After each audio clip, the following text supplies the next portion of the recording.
ഇന്ന് ഷിഫ്റ്റ് കഴിഞ്ഞിട്ട് നേരെ പോയത് പച്ചക്കറി വാങ്ങിക്കാൻ വേണ്ടിയിട്ടാണ്.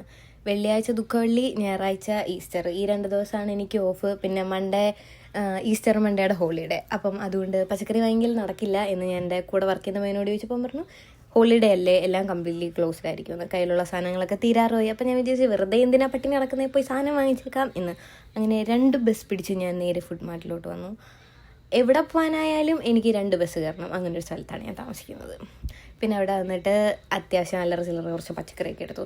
പണ്ട് അമ്മയുടെ കൂടെ പച്ചക്കറി വാങ്ങിക്കാൻ പോകുമ്പം അമ്മ ഇതുപോലെ കുറേ സാധനങ്ങൾ ഇങ്ങനെ വാരിപ്പറക്കി എടുക്കുമ്പോൾ ഞാൻ ചോദിക്കുമായിരുന്നു എന്തിനാ ഇത്രയും കൂടെ, കുറച്ച് വാങ്ങിക്കുക എന്നിട്ട് അത് തീരുമ്പോൾ നമുക്ക് അടുത്ത് വാങ്ങിക്കാമെന്ന്. പക്ഷെ അമ്മ പറയായിരുന്നു അങ്ങനല്ല, ഇത് ഇത്രയും എനിക്കിപ്പോൾ വേണം, എനിക്കിത് കറി വെക്കാനുള്ളതാണ്. അപ്പം ഞാൻ കളിയാക്കുമായിരുന്നു. ഇപ്പം അതേ അസുഖം എനിക്കുണ്ട്. എനിക്ക് ആ ഇമോഷൻ ഇപ്പം മനസ്സിലാവും. പിന്നെ അതൊക്കെ ഓർത്ത് നമ്മൾ അത്യാവശ്യം അല്ലറ ചില്ലറ കുറച്ച് പച്ചക്കറിയൊക്കെ എടുത്തു. ഇവിടെ അധികം ഞാനങ്ങനെ ചെറുപഴം കണ്ടിട്ടില്ല, അത് കാണുമ്പോൾ എനിക്ക് ഷാർജയൊക്കെ അടിച്ചു കുടിക്കാനൊക്കെ തോന്നും. അങ്ങനെ അതും എടുത്തു. പിന്നെ ഉള്ളി മെയിനാണല്ലോ, എന്തിനാ നമുക്ക് ഉള്ളി ആണല്ലോ, അങ്ങനെ ഒരു വലിയ പാക്കറ്റ് ഉള്ളി ഞാൻ എടുത്തു.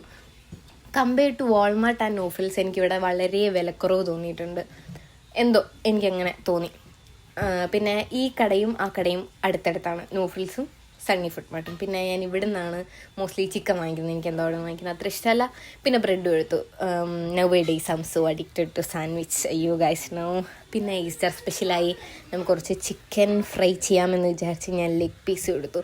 പിന്നെ എന്തായാലും നോഫിൽസ് തന്നെയാണല്ലോ എന്ന് വിചാരിച്ച് ഞാൻ ഇടുന്ന ഒരു കവർ സാധനങ്ങളൊക്കെ വാങ്ങിച്ചു ഗൈസ്. എന്തായാലും കയറിയപ്പം അവർക്കും വിഷമം വേണ്ട, എനിക്കും വിഷമം വേണ്ട. പിന്നെ അവിടുന്ന് വീട്ടിലെത്തി കപ്പയും പുഴുങ്ങി ചമ്മന്തി ഉണ്ടാക്കി വയറ് നിറച്ച് കഴിച്ചു. പണ്ട് വീട്ടിൽ അമ്മയും ഞാനും അച്ഛനും അനിയത്തിയും കൂടെ ഇരുന്ന് ഫുഡ് കഴിക്കുന്നതൊക്കെ ഓർത്ത് പറഞ്ഞിട്ട് കാര്യമില്ല, അവരെവിടെ ഞാനിവിടെ. പിന്നെ ഞങ്ങളുടെ ഹൗസ് റൂൾ അനുസരിച്ച് കുക്ക് ചെയ്ത് കഴിഞ്ഞാൽ ക്ലീൻ ചെയ്യണം. അങ്ങനെ അതും കഴിഞ്ഞ് കിടന്നുറങ്ങി.